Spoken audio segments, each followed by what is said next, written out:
आनंद अखंड अपारे। शिव सनकादिक आदिक इंचित, शेष न पावत पार मेरे वाला जी, शेष न पावत पारे, शेष न पावत पारे।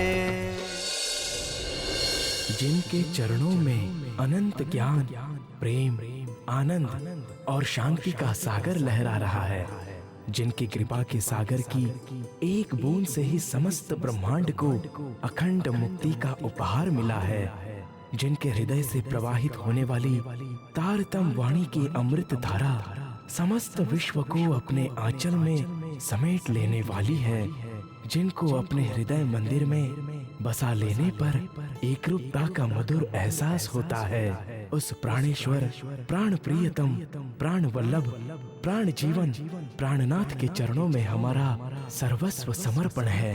हमारी अंतरात्मा की यही पुकार है, बस तू ही तू है, तू ही तू है, तू ही तू है।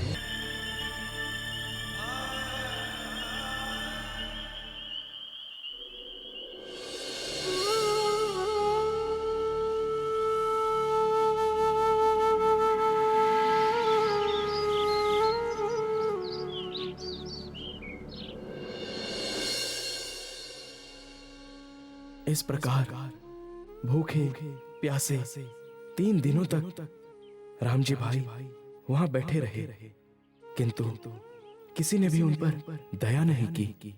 3 दिन बाद जब सेवक ने इस बात की खबर बिहारी जी को दी, महाराज जी, वो राम जी 3 दिन से बाहर बैठा हुआ है और 3 दिन से उसने कुछ खाया पिया नहीं, और यही जिद लेकर बैठा है कि जब तक बिहारी जी महाराज के दर्शन नहीं होंगे तब तक न कुछ खाऊंगा, न कुछ पीऊंगा और न यहां से जाऊंगा। कहीं ऐसा ना हो कि वो यहीं बाहर बैठे बैठे मर जाए। मरता है तो मरे, भूखे रहने के लिए मैंने थोड़े कहा है। मैं इतना सस्ता दामदनी नहीं हूं कि हर कोई मेरा दर्शन करता फिरे। उसे जाकर कह दो मैं ऐसे भिखमंगों को दर्शन नहीं दूंगा। वो तमाशा ना करे और चुपचाप यहां से चला जाए। जो आ गया महाराज जी।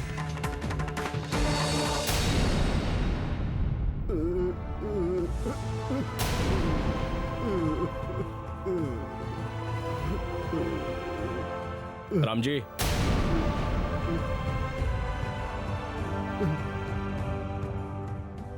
इस प्रकार जब सेवक ने बिहारी जी के द्वारा कही गई सारी बात राम जी भाई को बताई, तो वे निराश होकर वापस चल पड़े। किंतु उनके मन में अब अपने पर हुए अत्याचार के कारण असंतोष की भावना पैदा हो चुकी थी। मनुष्य को जीवन में पल पल अनेक प्रकार की कसौटियों का सामना करना पड़ता है। इस संसार में 3 तरह के मनुष्य होते हैं। पहले वे जो बाधाओं के डर से कार्य शुरू ही नहीं करते हैं।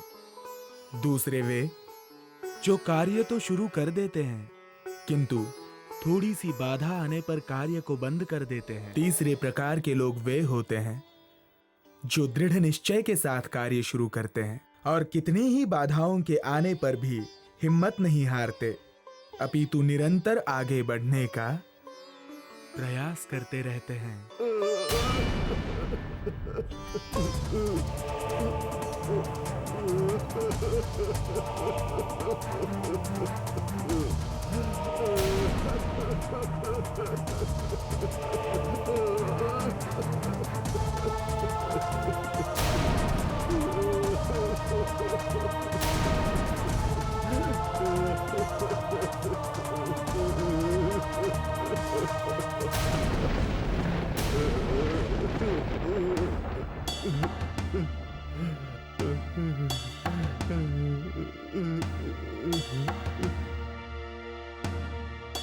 हे प्राणनाथ जी, मुझे अपनी शरण में ले लीजिए।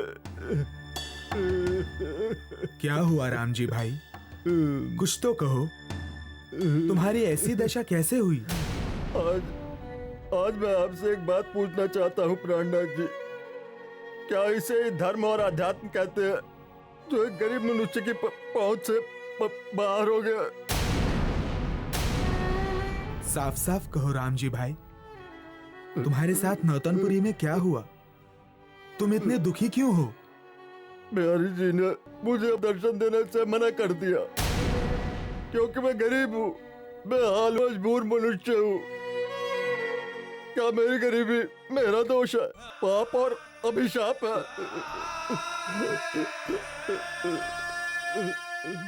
प्राणनाथ जी, भूखा प्यासा इतनी लंबी यात्रा पैदल करके मैं वहां पहुंचा, रोया, गिड़गिड़ा कर उनके दर्शनों की विनती की और 3 दिनों तक भूखा प्यासा उनकी चौखट पर पड़ा रहा, लेकिन उनका दिल नहीं पसीजा। जिनका हृदय इतना क्रूर और निर्दयी है, भला उनके हृदय में धामधनी श्री राज जी महाराज कैसे विराज सकते हैं? यदि बिहारी जी पर अक्षरातीत धामधनी की थोड़ी भी कृपा होती तो वे इतनी कठोरता का व्यवहार नहीं करते। उनके इन कारनामों से तो मानवता खून के आंसू बहाने पर मजबूर हो रही है।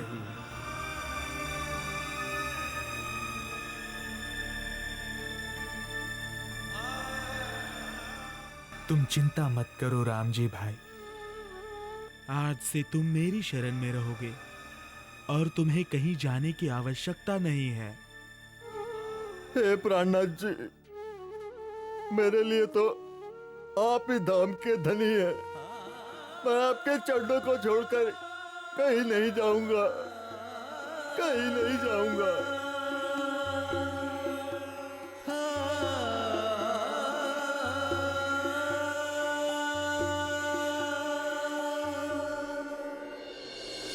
उधर बिहारी जी को इस बात का पता चल गया कि धारा भाई और रामजी भाई को मिहिराज जी ने शरण दे रखी है।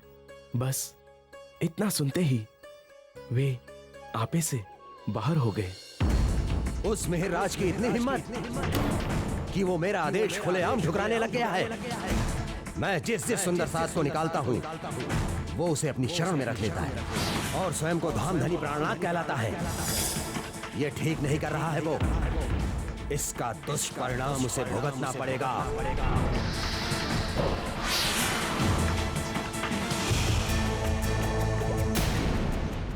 बिहारी जी के नाराज होने की बात जब श्री प्राणनाथ जी को पता चली तब उन्होंने कहा, चाहे बिहारी जी नाराज हो या सारी दुनिया नाराज हो, किंतु किसी भी स्थिति में मैं अपने निर्बल, तिरस्कृत और निष्कासित सुंदर साथ को नहीं छोड़ूंगा।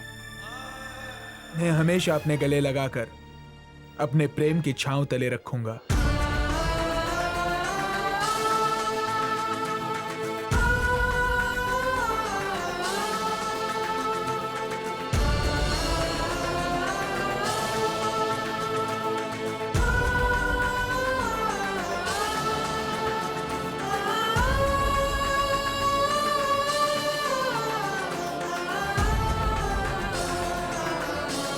प्रणाम प्राणनाथ जी।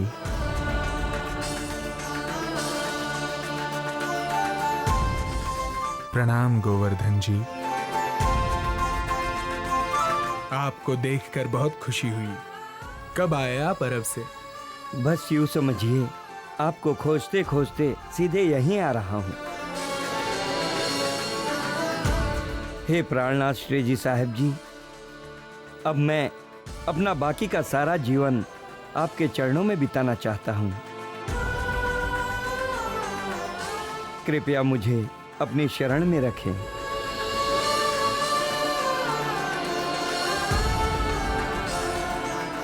ये तो बहुत खुशी की बात है कि आपने अपना जीवन जागनी सेवा के लिए समर्पित कर दिया है। आज से आप हमेशा हमारे साथ रहेंगे। अब आप जाइए, नहा धोकर भोजन कर लीजिए। शिवजी भाई,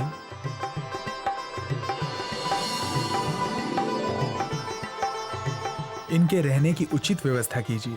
जी प्राणनाथ जी।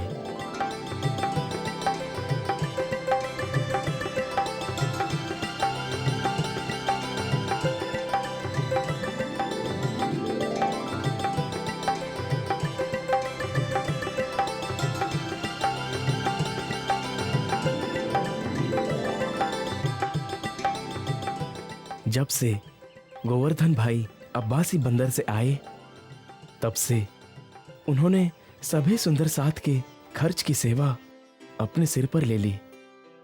इसी सेवा में तो जीवन की सार्थकता छिपी है। ना कछु इन सेवा समान, जो दिल संकुल करे पहचान। तुम प्रेम सेवा से पाओगे पार, ए वचन धनी के कहे निर्धार।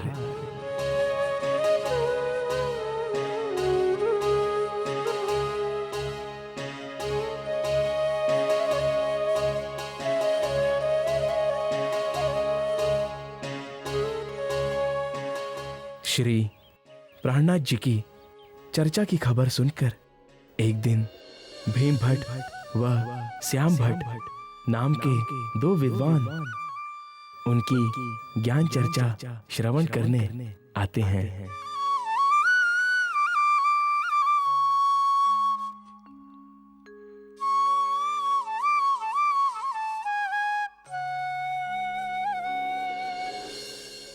प्रिय जिज्ञासु जनों, ये संपूर्ण दृश्यमान जगत अक्षर के मन स्वरूप अव्याकृत ब्रह्म का स्वप्न है। उस अक्षर ब्रह्म के पलक झपकने मात्र समय में ऐसे असंख्यों ब्रह्मांड उत्पन्न होकर लय को प्राप्त हो जाते हैं। प्रत्येक मनुष्य इस सृष्टि के कण कण में एक अदृश्य शक्ति का अनुभव करता है, जो इस सृष्टि की सारी गतिविधियों को संचालित कर रही है। और यही से वो भूल कर बैठता है जब वो इसी सत्ता को परब्रह्म का स्वरूप मान बैठता है। यदि इस मायावी सृष्टि के कण कण में सच्चिदानंद परब्रह्म का स्वरूप होता, तो ये संपूर्ण जगत भी उसके समान चेतन, आनंदमयी और अविनाशी होता। सृष्टि में जन्म मृत्यु का चक्र नहीं होता। प्रत्येक प्राणी पूर्ण ज्ञानवान होता। जगत के कण कण में लौह अग्निवत ब्रह्म रूपता की झलक मिलनी चाहिए थी, किंतु वास्तविकता यह है कि जिस प्रकार अंधेरे के कण कण में सूर्य व्यापक नहीं हो सकता, जिस प्रकार स्वप्न के अंदर कभी भी साक्षात नहीं आ सकता, उसी प्रकार इस मायावी जगत के कण कण में उस सच्चिदानंद परब्रह्म का वो अखंड प्रकाशमान स्वरूप व्यापक नहीं है। हे प्राणनाथ जी, कृपया विस्तार से समझाएं कि उस पर ब्रह्म का स्वरूप कहाँ और कैसा है, तथा इस सृष्टि की रचना कौन और कैसे करता है। अक्षर ब्रह्म के हृदय में जब ऐसे असंख्यों ब्रह्मांडों को देखने की इच्छा उत्पन्न होती है, तो उस इच्छा को मूल प्रकृति कहते हैं। ये मूल प्रकृति ही सूक्ष्म परमाणुओं के महासागर कारण प्रकृति को उत्पन्न करती है। अक्षर ब्रह्म के चित्त का स्वरूप सबलिक ब्रह्म है, जहां चिदानंद लहरी शक्ति व पुरुष का स्थान है, जिसका व्यक्त स्वरूप सुमंगला शक्ति व पुरुष है। प्रणव ब्रह्म व रोधिनी शक्ति इन्हीं के कला रूप हैं जो व्यक्त रूप में जगत की उत्पत्ति और संहार की लीला करते हैं। यही प्रणव ब्रह्म महामोह रूप नींद में आदि नारायण के रूप में प्रकट होता है। लय के उपरांत आदि नारायण और काल माया की प्रकृति यहीं लीन हो जाते हैं। पर ब्रह्म का मूल स्वरूप वो उनका दिव्य परम धाम तो अक्षर ब्रह्म से भी परे है, जहां का कण कण सच्चिदानंदमयी है। किंतु प्राणनाथ जी,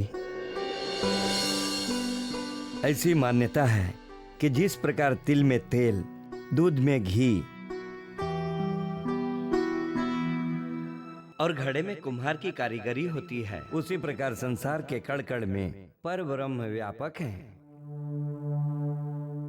किसी भी वस्तु के निर्माण में दो कारण होते हैं। एक निमित्त कारण जो उस वस्तु को बनाता है, दूसरा उपादान कारण जिससे वो वस्तु बनती है। ये बात सत्य है कि तिल में तेल होता है, किंतु उसमें उसका निमित्त कारण किसान नहीं होता, जिसने उसकी खेती की है। उसी प्रकार दूध में घी तो होता है, किंतु उसका निमित्त कारण वो गाय नहीं होती। और घड़े में कुम्हार की कारीगरी अवश्य होती है, किंतु निमित्त कारण कुम्हार नहीं होता है। ब्रह्म इस सृष्टि का निमित्त कारण है और प्रकृति उपादान कारण। यजुर्वेद का कथन है कि प्रकृति के अंधकार से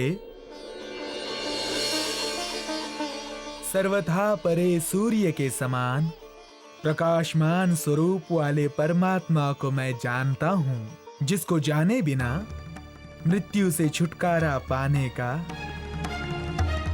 अन्य कोई भी मार्ग नहीं है।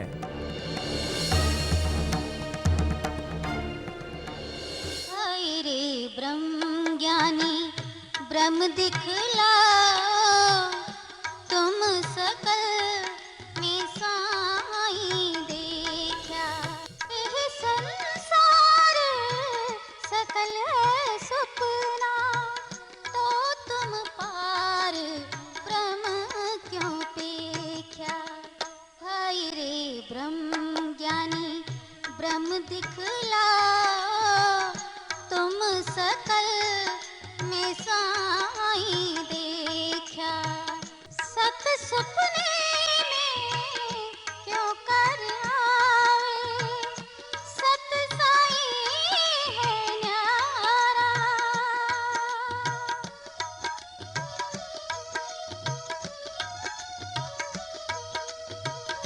तुम पाए ब्रह्म स्यों परत्या नाही, तो क्यों उतरोगे पारा। हाय रे ब्रह्म ज्ञानी ब्रह्म दिखला, तुम सकल में साई देखा। हाय रे ब्रह्म ज्ञानी ब्रह्म दिखला, तुम सकल में साई देखा। भीम जी, श्री प्राणनाथ जी तो वेदांत के उन गुह्यतम रहस्यों को व्यक्त कर रहे हैं, जिनका आज तक भी स्पष्टीकरण नहीं हो पाया था। ये तो उससे भी आगे का ज्ञान बता रहे हैं। हाँ, तुम ठीक कह रहे हो श्याम भाई। हम लोग तो अब तक पर ब्रह्म को निराकार स्वरूप और कण कण में व्यापक मानते थे,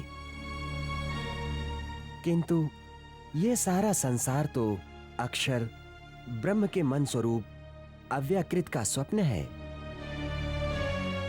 जब अव्याकृत ब्रह्म का स्वप्न खत्म होगा, तो आदि नारायण सहित ऐसे अनेकों ब्रह्मांड लय को प्राप्त हो जाएंगी और श्री प्राणनाथ जी तो उस अक्षर ब्रह्म से भी परे अक्षरातीत की लीला का वर्णन कर रहे हैं। निश्चय ही श्री प्राणनाथ जी का कथन वेद और वेदांत के पूर्णतया अनुकूल है, जिसे हम लोग अब तक नहीं समझ पाए थे।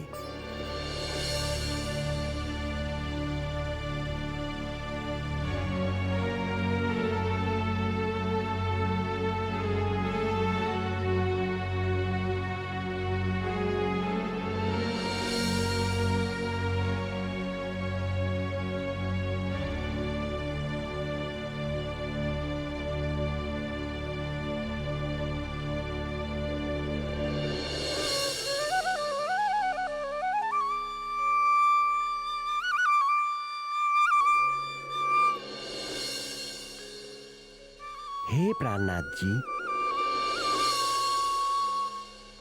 मेरा नाम भीम भट्ट है और इनका नाम श्याम भट्ट है। आज आपके मुखारविंद से ब्रह्म ज्ञान चर्चा श्रवण करके हमें सत्य की पहचान हो गई है। वेदांत के बहुत से अनसुलझे रहस्यों की समझ आ गई है। आज से हम आपकी शरण में आते हैं। कृपया हमारा कल्याण करें। अवश्य। आज से आप उस एक सच्चिदानंद परब्रह्म की शरण में हैं, जो सबके साहिब हैं, प्राणों के नाथ हैं और आत्मा के प्रियतम हैं।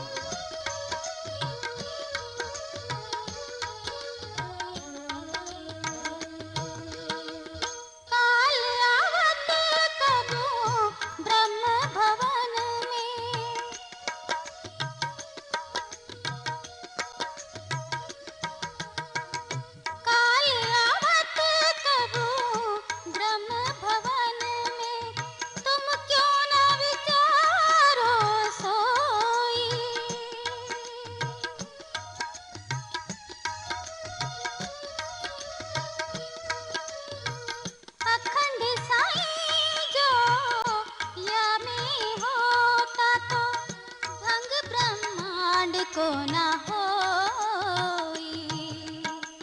भाई रे ब्रह्म ज्ञानी ब्रह्म दिखलाओ, तुम सकल में साईं देखा। भाई रे ब्रह्म ज्ञानी ब्रह्म दिखलाओ, तुम सकल में साईं देखा। भाई रे ब्रह्म ज्ञानी। उस समय गोविंद जी व्यास नाम के भागवत के आचार्य ने भी श्री प्राणनाथ जी के ज्ञान चर्चा की महिमा सुनी और वे अपने अनुयायियों से उनके विषय में पूछने लगे। आखिर ये प्राणनाथ जी हैं कौन और न जाने किस तरह की ज्ञान की चर्चा करते हैं, जिससे सब विद्वान लोग भी प्रभावित होकर उनकी शरण में जा रहे हैं। जी महाराज, वे सृष्टि की रचना, आत्मा व परमात्मा के स्वरूप, धाम तथा लीला से संबंधित संपूर्ण आध्यात्मिक रहस्यों का स्पष्टीकरण धर्म ग्रंथों के प्रमाणों से करते हैं। अच्छा, यदि ऐसा है तो मैं भी उनकी ज्ञान चर्चा सुनने अवश्य जाऊंगा, और यदि योग्य लगा तो मैं उनसे श्रीमद् भागवत से संबंधित उन 40 प्रश्नों का भी उत्तर पूछूंगा, जिन्हें जानने की मेरे हृदय में प्रबल जिज्ञासा है। यदि उन्होंने मुझे उनके उत्तर देकर संतुष्ट कर दिया तो मैं भी उनकी शरण में चला जाऊंगा। वल्लभ भाई, तुम चर्चा के उपरांत उनसे मेरा परिचय करवाना तथा मेरी जिज्ञासा के बारे में भी उन्हें अवश्य बताना। जो आज्ञा गुरुदेव। हम कल प्रातः ही श्री प्राणनाथ जी की ज्ञान चर्चा सुनने जाएंगे। अब तुम जाकर विश्राम करो।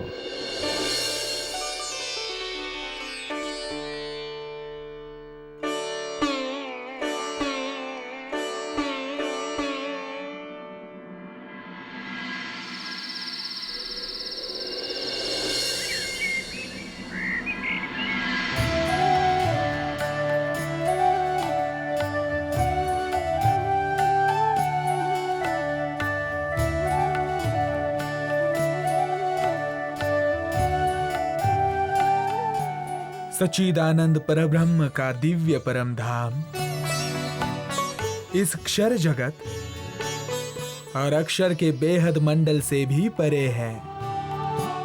वहां युगल स्वरूप श्री राज श्यामा जी एवं उनकी आत्माओं की दिव्य आनंदमयी लीलाएं हैं। उसी ब्रह्मानंद लीला की एक झलक उन्होंने ब्रज एवं रास की लीलाओं में दिखाई थी, जब वे श्री कृष्ण राधिका एवं गोपियों के रूप में आए थे। दुनिया को आज भी ज्ञात नहीं है कि ब्रज व रास की लीलाओं में श्री कृष्ण जी के तन में कौन सी शक्ति थी, राधिका जी के तन में कौन सी शक्ति थी, गोपियां कौन थी। विष्णु जी के अवतार श्री कृष्ण के रूप में वो ब्रह्म लीला छिपी रह गई। अब परब्रह्म की वही शक्ति जिसने ब्रिज व रास में गोपियों के साथ प्रेममयी लीलाएं की थी, अपनी आत्माओं के साथ पुनः इस 28वें कलयुग में प्रकटी हैं। और उन्होंने ही इस रहस्य को उजागर किया है। जरा विचार कीजिए, क्या ब्रज, मथुरा और द्वारिका की लीलाएं एक ही शक्ति के द्वारा की गई हैं? नहीं, ब्रज एवं रास में होने वाली प्रेममयी लीलाओं में श्री कृष्ण जी के तन में अक्षरातीत पर ब्रह्म की शक्ति प्रधान थी। रास लीला के पश्चात 7 दिन गोकुल और 4 दिन मथुरा की लीलाओं में गौलव की शक्ति प्रधान थी। उसके बाद मथुरा और द्वारिका में होने वाली लीलाओं में विष्णु भगवान की शक्ति प्रधान थी। इस प्रकार आश्चर्यजनक रूप से एक ही श्री कृष्ण जी के तन में 3 अलग अलग समयावधि में 3 अलग शक्तियों ने लीला की। ब्रह्म लीला ढापी हती अवतारों दरमियान, सो फिर आए अपनी प्रगट करी पहचान। प्रणाम प्राणनाथ जी।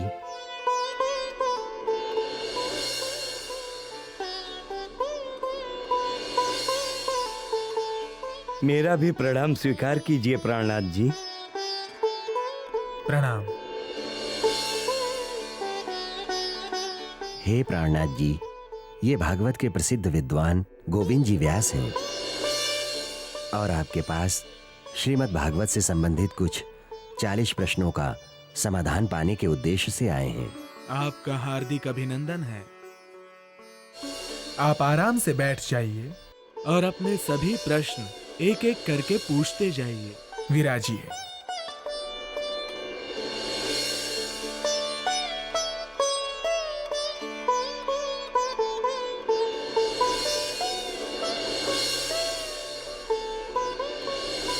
मोह क्या पदार्थ है? जिसे शास्त्रों में मोह, निराकार, महाशून्य, निर्गुण, अज्ञान कहा गया है। वो वास्तव में नींद का आवरण ही है। जब कूटस्थ अक्षर ब्रह्म के अंदर असंख्यों ब्रह्मांडों को देखने की इच्छा होती है, तब उनके हृदय आकाश में सुमंगला शक्ति प्रकट होती है, जो अत्यंत मोहमयी नींद की उत्पत्ति करती है, जिसमें अक्षर का मन अव्याकृत शयन करता है, जो स्वप्न में आदि नारायण के रूप में प्रकट होता है। ये मोह तत्व ही प्रकृति का महाकारण है, जिससे जल के बुलबुलों की भांति करोड़ों ब्रह्मांडों की उत्पत्ति और लय की प्रक्रिया चलती रहती है। ये मोह किसे होता है प्राणनाथ जी? अक्षर ब्रह्म अक्षरातीत के सत अंग हैं। उनका मूल स्वरूप नित्य, शुद्ध, बुद्ध एवं जागृत है। अक्षर ब्रह्म के मन स्वरूप अव्याकृत पुरुष ही स्वप्न में स्वयं को आदि नारायण के रूप में पाता है।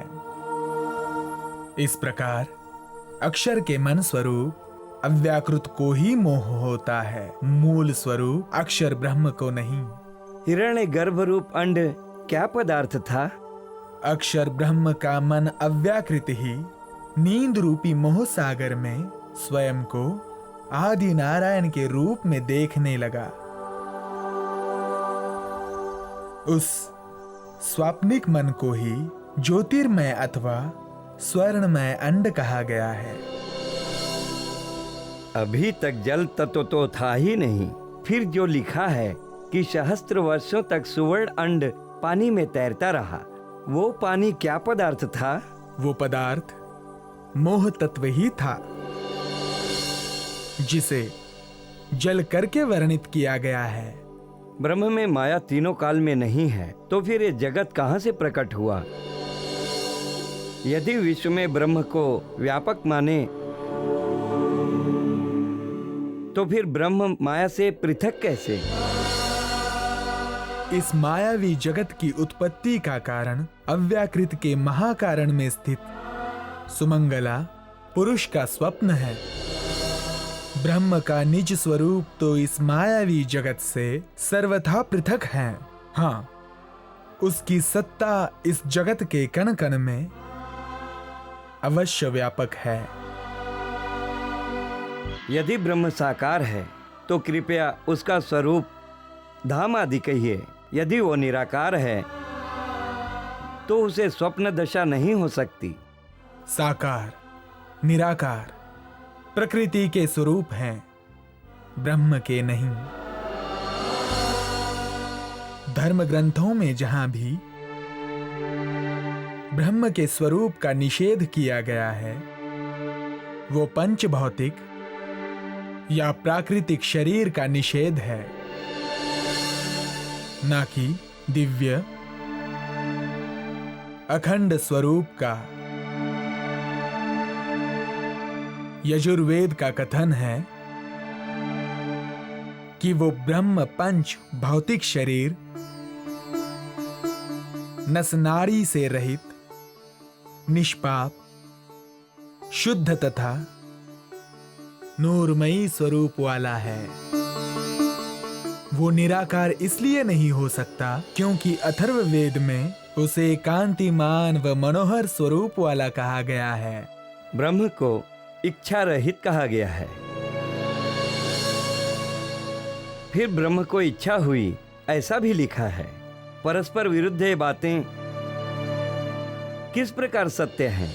उपनिषदों में ब्रह्म को सत्य स्वरूप, ज्ञानमय एवं अनंत शक्ति वाला कहा गया है। उसमें ज्ञान और शक्ति की क्रिया स्वाभाविक रूप से होती है। सृष्टि की उत्पत्ति,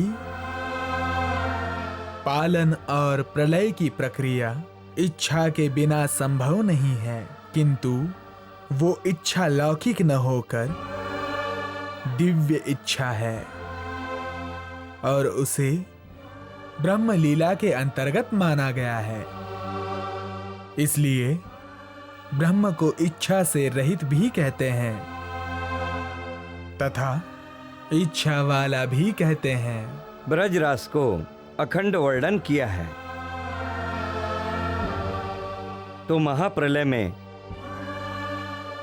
ये किस प्रकार अखंड बच पाते हैं? पर ब्रह्म की आवेश शक्ति के द्वारा की गई ब्रज एवं रास लीला अभी अक्षर ब्रह्म के चित्त स्वरूप सबलीक ब्रह्म के कारण एवं महाकारण में अखंड है। इस काल माया का ब्रजमंडल और वृंदावन तो महाप्रलय में लय हो जाता है, किंतु सबलिक ब्रह्म में स्थित ब्रज एवं रास लीला का लय नहीं होता है। वहां श्री कृष्ण जी के बाल स्वरूप बाल मुकुंद जी एवं किशोर स्वरूप बांके बिहारी जी अखंड रूप से लीला विहार करते रहते हैं।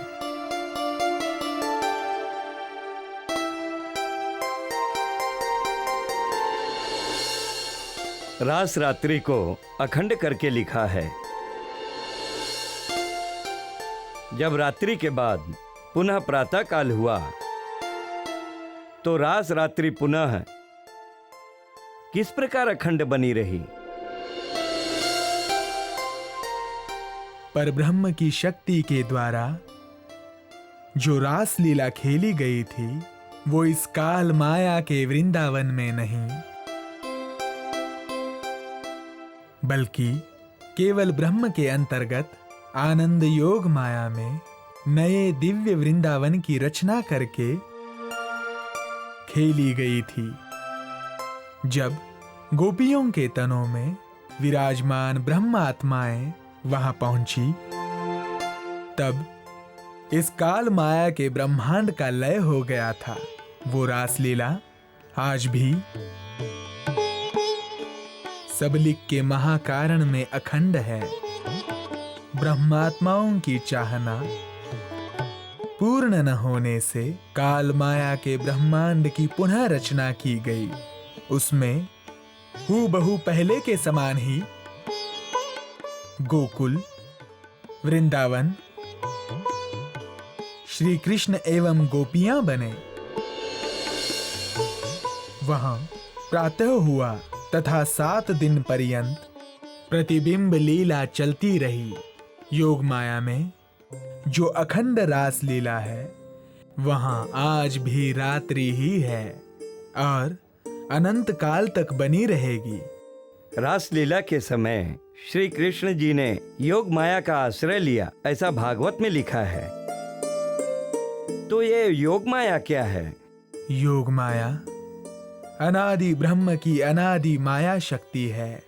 रासलीला के समय गोपियों के चले जाने पर भी उन्हें ढूंढने के लिए कोई नहीं निकला और न गोपियों के पैरों के चिन्ह मिले। इसका कारण क्या था? गोपियों के जाते ही काल माया का ये ब्रह्मांड महाप्रलय में लीन हो गया था। जब ये संसार ही नहीं था तो उन्हें ढूंढता कौन और उनके चरण चिन्ह कैसे मिलते? भागवत में लिखा है कि तत्काल त्रिगुणात्मक शरीर का परित्याग कर गोपियां श्री कृष्ण से मिली तो उन्होंने किस शरीर से रास रमण किया? ब्रह्मात्माओं ने योग माया के त्रिगुणातीत एवं नए दिव्य शरीरों को धारण कर रास लीला की।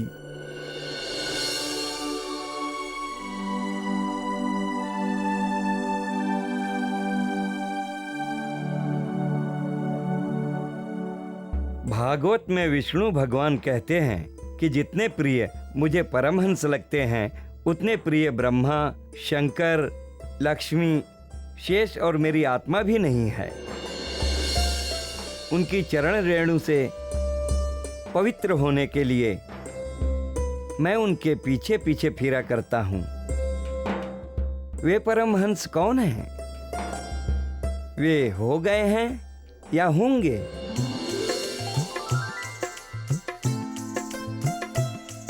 सच्चिदानंद पर ब्रह्म की अंग रूपा ब्रह्म प्रियाएं ही वे ब्रह्म मुनि या परमहंस है, जिनकी चरण धूलि की इच्छा स्वयं भगवान करते हैं। यही आत्मा रूप ब्रह्म मुनि ब्रज की लीला में गोपियों के तनों में थी, पुनः रास में गए और इस 28वें कलयुग में पुनः प्रकट हुए हैं। अध्यात्म के इन अनसुलझे रहस्यों को खोलने वाला कोई साधारण मनुष्य नहीं हो सकता है। निश्चय ही इनके अंदर पर ब्रह्म की शक्ति विराजमान है।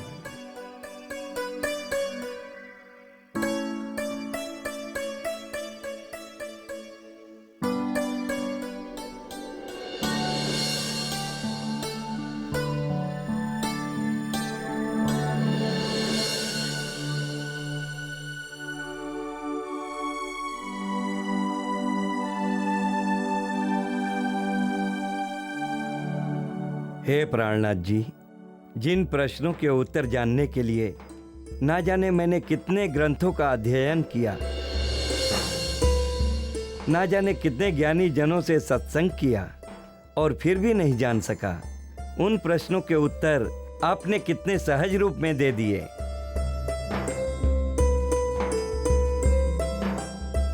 हे प्राणनाथ जी, आज आपके चरणों में आकर मैं धन्य हो गया।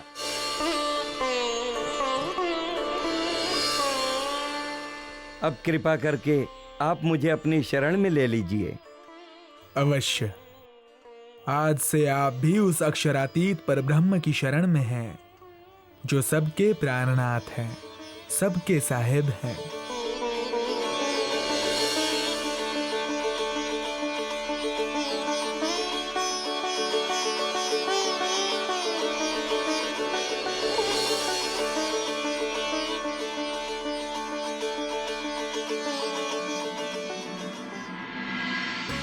इस प्रकार भीम भट्ट, श्याम भट्ट एवं गोविंद जी व्यास जैसी विभूतियों के श्री प्राणनाथ जी के शरण में आने से नगर में चारों ओर शोर मच गया।